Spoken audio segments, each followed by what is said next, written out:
ఇప్పుడు మన రాష్ట్రంలో పడే నోటిఫికేషన్ కి నువ్వు ఎందుకు ప్రిపేర్ అవుతావు, తట్టు కోచింగ్ తీసుకునే వాళ్ళే ఇబ్బంది పడుతున్నారు జాబ్ సంపాదించలేక, నువ్వు యూట్యూబ్ లో వీడియో చూసి ఏం సంపాదిస్తావు జాబు అని హేళన చేసినా కూడా ఆయన వినలేదన్నమాట.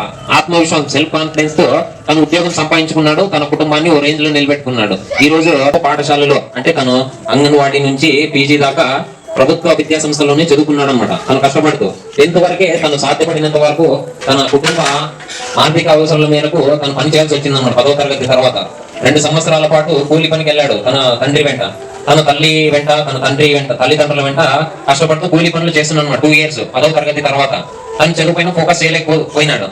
తర్వాత ఒకసారి తను ఉద్యోగం చేస్తున్నటువంటి ఒక వ్యక్తిని చూసి, నేను ఎలాగైనా లైఫ్ లో అలా మారాలి, ఖచ్చితంగా అలా ఉద్యోగ ప్యాంటు షర్టు వేసుకుని ఆఫీస్కి వెళ్ళి అందరి చేత నమస్కారం చేయించుకోవాలనే ఉద్దేశంతో ఆయన మంచి ఆత్మవిశ్వాసాన్ని పెంపొందించుకుని, ఖచ్చితంగా నేను ఎలాగైనా ప్రభుత్వ ఉద్యోగాన్ని సాధించాలనే ఉద్దేశంతో తన కుటుంబం ఆర్థికంగా వెనుకబడి ఉన్నా కూడా, ఆర్థికంగా సహకరించకపోయినా కూడా ఆయన పట్టుదల, కృషి, సంకల్పం, ఈ 3 ఆత్మవిశ్వాసం, వీటన్నిటిని కూడగట్టుకుని ప్రభుత్వ విద్యా సంస్థల్లో చదువుకున్నాడు. తన ఆత్మవిశ్వాసం కోల్పోలేదన్నమాట. ఎలాగైనా సాధించగలను అనే ఉద్దేశంతో మళ్ళీ ఇంటర్ చదువుకుని పాస్ అయినాడు. డిగ్రీ తర్వాత పీజీ కూడా కంప్లీట్ చేశాడు. తర్వాత ప్రభుత్వ ఉద్యోగం సాధించాలంటే ఖచ్చితంగా కోచింగ్ తీసుకోవాలన్నమాట. తనకు అంతకు సరిపడ డబ్బులు లేవు. ఎందుకంటే కుటుంబం, తన తండ్రి కోడిగుడ్లు వ్యాపారం చేస్తున్నారన్నమాట. వాళ్ళు వచ్చేసి స్వస్థలం బీహార్ లోని ఒక మారుమూల గ్రామం. బీహార్ అంటే మన భారతదేశంలో అతి తక్కువ అక్షరాస్యత కలిగిన రాష్ట్రం ఏదైనా ఉందప్ప అంటే అది బీహార్. ఎందుకంటే అక్కడ చదువు చాలా వెనుకబడి ఉంటుందన్నమాట. చదువుకోవడానికి యువత ముందుకు రాకపోవడం వల్ల అక్షరాస్యత శాతం మన దేశంలో చాలా తక్కువ ఉన్న రాష్ట్రం బీహార్. అటువంటి రాష్ట్రంలో ఒక మారుమూల గ్రామంలో నివసిస్తున్నాడు. ఆయన చదువు పైన ఫోకస్ పెట్టినాడు, పీజీ కంప్లీట్ చేసినాడు, ప్రభుత్వ ఉద్యోగం సాధించాలని డిసైడ్ అయినాడు, కోచింగ్ తీసుకోవాలనుకున్నాడు. కానీ కుటుంబ ఆర్థిక వనరులు సహకరించలేదు. కుటుంబ పోషణ కూడా తనపైనే పడింది. తల్లి అనారోగ్య బారిన పడింది. తండ్రి కోడిగుడ్లు వ్యాపారం చేసుకునేవాడు. తాను కూడా అడపదడప తన తండ్రికి హెల్ప్ చేసేవాడు అనమాట అప్పుడప్పుడు వెళ్ళి. ఇలాంటి టైంలో ఇప్పుడు ఉన్నటువంటి ఈ జియో నెట్వర్క్ వచ్చిన తర్వాత తను ఒక స్మార్ట్ ఫోన్ కొనుగోలు చేసినాడు అనమాట. పీజీ కంప్లీట్ ఎవరు గలట్ చేయదు. తను ఒక స్మార్ట్ ఫోన్ కొనుగోలు చేసినాడు. కష్టపడి తను సంపాదించుకున్న కూలీ డబ్బులతో ఒక స్మార్ట్ ఫోన్ కొనుగోలు చేసి యూట్యూబ్ లో తన ప్రిపరేషన్ స్టార్ట్ చేసినాడు. జస్ట్ పగటి పూట అంతా కష్టపడుతూ కూలి పనికి వెళ్తూ తన తండ్రికి చేదోడు వాదోడుగా ఉంటూ కుటుంబ పోషణ అంతా, కుటుంబ బాధ్యతను తన భుజాల పైన వేసుకొని అంతా చూసుకుంటూ రాత్రి పూట రోజుకు 18 నుంచి 20 గంటల పాటు తను యూట్యూబ్ లో ప్రిపేర్ అయ్యేవాడంట. 18 నుంచి 20 గంటలు అంటే రోజుకు దాదాపు మనకి 24 గంటలు ఉంటే 4 గంటల సేపు పగటి పూట తన తండ్రికి, కుటుంబ బాధ్యతలకి కేటాయించి 18 నుంచి 20 గంటలు అంటే రోజు అని కాదు, వీళ్ళు దొరికినప్పుడల్లా యూట్యూబ్ లో వీడియోస్ చూస్తూ ఉండేవాడు అనమాట. తను కెరీర్ కి సంబంధించి తాను ఏ ఉద్యోగం సంపాదించాలో దానికి అవసరమైనటువంటి సబ్జెక్టులపై నైపుణ్యాన్ని పెంపొందించుకోవడానికి, స్కిల్స్ పెంపొందించుకోవడానికి, ఇంగ్లీష్ ని అలవోకగా పట్టేయడానికి, మ్యాథ్స్ ప్రాక్టీస్ చేయడానికి ఇప్పుడున్నటువంటి టెక్నాలజీని సరిగ్గా ఉపయోగించుకోగలిగినాడు అనమాట. ఆయన పేరు వచ్చేసి ఆదర్శ్. బీహార్ లో ఉంటాడు. ఆయన తండ్రి పేరు విజయ్ సావ్. బీహార్ వాళ్ళ రాష్ట్రం ఒక మారుమూల గ్రామం. చదువుకోగలిగాడు, టెక్నాలజీని ఉపయోగించుకోగలిగినాడు.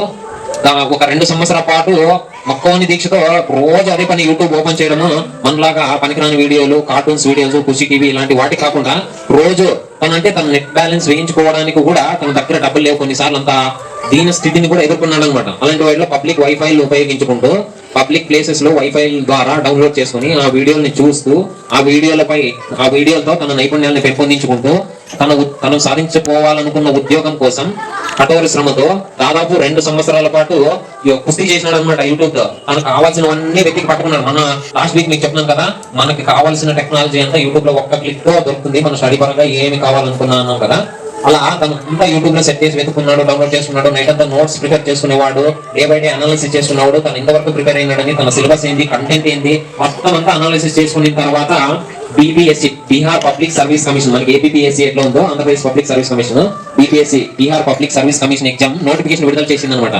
తను ఎంఏ లా ఎల్ఎల్బి ఫినిష్ చేసినాడు. దాంట్లో పీజీ కూడా పూర్తి చేసినాడు. తను జడ్జి, న్యాయమూర్తి కావాలని కలలుకన్నాడు. దానికి సంబంధించిన వీడియోల పైనే దృష్టి పెట్టి దానికి సంబంధించిన వాటిపైనే నోట్స్ ప్రిపేర్ అయినాడు. ఎట్టకెళ్లకు తాను కలలుకన్న ఉద్యోగం రాని వచ్చిందని నోటిఫికేషన్ రిలీజ్ అయింది. తర్వాత తను ఫోకస్ చేసి ఇంకా మరింత కఠోర శ్రమతో రాత్రి పగలు కష్టపడి వీడియోలు చూస్తూ నోటిఫికేషన్ పడిన తర్వాత అప్లై చేసిన తర్వాత ఒకటి ప్రిలిమ్స్, మరొకటి మెయిన్స్ ఎగ్జామ్ లో రెండిటిలోన అత్యుత్తమ ప్రతిభ కనబరిచి తను ఉద్యోగం సంపాదించగలిగినాడు. BPSC Bihar public service commission లో ఉద్యోగం సంపాదించినాడు. ఇప్పుడు ఆయన న్యాయమూర్తి ఉద్యోగంలో స్థిరపడ్డాడు. అంటే మనకి అన్ని ఫెసిలిటీస్ ఉన్నాయి. ఆయనకి ఏమి లేవు. తన తండ్రి ఒక కోడిగుడ్లు వ్యాపారం చేసేవాడు.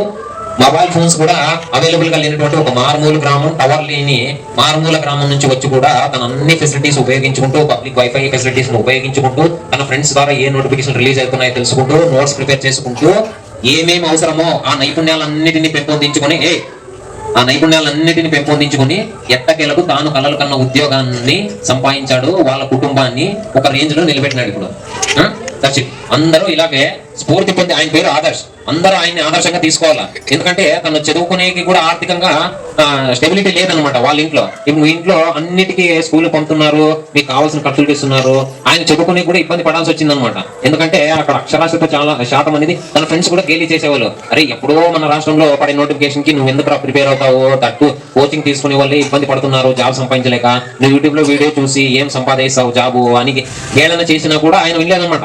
ఆత్మవిశ్వాసం, సెల్ఫ్ కాన్ఫిడెన్స్ తో తన ఉద్యోగం సంపాదించుకున్నాడు, తన కుటుంబాన్ని ఓ రేంజ్ లో నిలబెట్టుకున్నాడు. ఈ రోజు తన తండ్రి చేత కోడిగుడ్ల వ్యాపారాన్ని మాన్పించేశాడు. తన తండ్రిని, తల్లిని ఆరోగ్యాన్ని కాపాడుకుంటూ ఇంట్లోనే ఉండే మాదిరిగా చేసినాడు. తను ఒక గొప్ప స్థాయిలో ఉద్యోగంలో స్థిరపడినాడు. అర్థమైందా? అందరూ ఆదర్శిని స్ఫూర్తిగా తీసుకొని ఆయనలాగే కష్టపడాలి. తెలుగు మీడియం చదువుతామని ఏమాత్రం ఇబ్బంది పడకుండా.